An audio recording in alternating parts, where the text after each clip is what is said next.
Welcome back to the Real News Network. I'm Mark Steiner. We continue here with Anoa Chandra, host of The Way with Anoa, just to get an update on what's happening in Georgia. It's a very close contest happening for the State House in Georgia. Stacey Abrams has been fighting this incredible campaign. It's neck and neck. Georgia is doing one of the biggest acts on voter suppression. Could that kill her election? So I want to ask Anoa to give us an update here on what is happening in Georgia with this election, because it's one that we're all watching very closely. Anoa? Absolutely. I mean, here on the ground, folks are fighting fiercely. Last week we saw with the Black Voters Matter bus that made national headline news, a group of seniors were going to vote on the first day of early voting and were told by county administrators that they were not comfortable with them traveling with an unknown third party, which was BS. And we've seen like so many different, like up and down the board of different things that are going on, just outright blatant misinformation about absentee ballots. There are two current, I think it's 2 or 3, I lost track of how many lawsuits are against Brian Kemp, our Secretary of State, who's also running for governor against Stacey Abrams. I lost track of how many lawsuits there are right now, but you know, they've been tossing out people's absentee ballots, and it turns out some folks were reporting that his office was actually sending out misinformation. So it's a lot that's happening. What is most recently happened, they actually have their first debate tonight.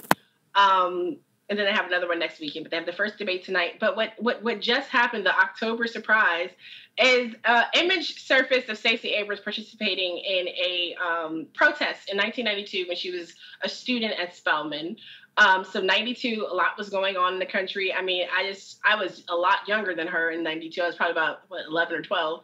But thinking about that time period, thinking about like the divestment from South Africa movement and other stuff that students were a part of, like she and others had an act of protest where they burned the old Georgia flag. So the old Georgia flag used to have the stars and bars in it. Right. As an act, you know, considering what the Confederate flag stood for, considering in the Senate records what it indicates, why it was even enacted, which is specifically to reinforce segregation and during a time of rising civil rights activity.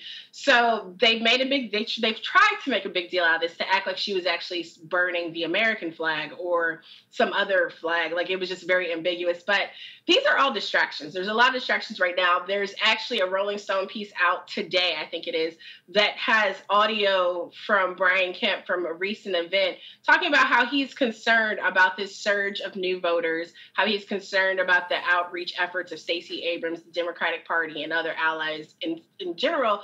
And as worried as we were going into the start of early voting with the literally tens of millions of dollars that they are putting behind to get out the vote efforts for their base, a lot of that with absentee ballot requests. They have just an unprecedented number of that, which is something that continues to concern us, especially if everybody uses and exercises their right to vote, which they absolutely can, and mails those ballots in. We got to have heavy turnout to offset. And while, you know, people who run for election, it's common for people to be concerned about what their opponent is doing, but this person is our head election official for the state. So Brian Kemp every day increasingly shows why this is a huge conflict of interest, why he does not deserve a promotion, and why we are to be alarmed. So there are 2 voter protection numbers that everyone's been sharing. The 866 Our Vote number, and then there's also a voter protection hotline staffed by the state party here.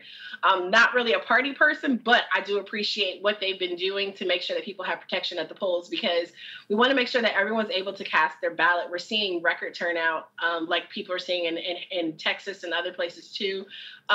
We're blowing past early vote numbers from 2014, and there's a lot that's happening on the ground, and people are stepping up and getting involved. So the polls may say what they say, NBC articles may say what they say, but what we're actually seeing and the movement and people getting involved. I'm about to have my kids texting, you know, doing the hustle this weekend as well when they have a moment, because I mean, we just got to do our part to make sure everyone's voting. Well, Anoa Chandra, thank you so much. And maybe next week after the debate, we'll get together again to kind of do an assessment of what just happened. It's always a pleasure to talk with you. Great. Talk to you soon, Mark. Soon. Anoa Chandra is host of The Way with Anoa, and I'm Mark Steiner here for the Real News Network.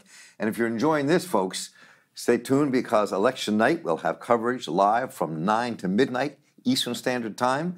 And the next day, on the 7th, we will be having coverage live from noon to 2. Eastern Standard Time here in the Real News. As we're covering all this, Noah and many others will be joining us, so you don't want to miss that. And I'm Mark Steiner here of the Real News Network. Thanks so much for joining us. Take care.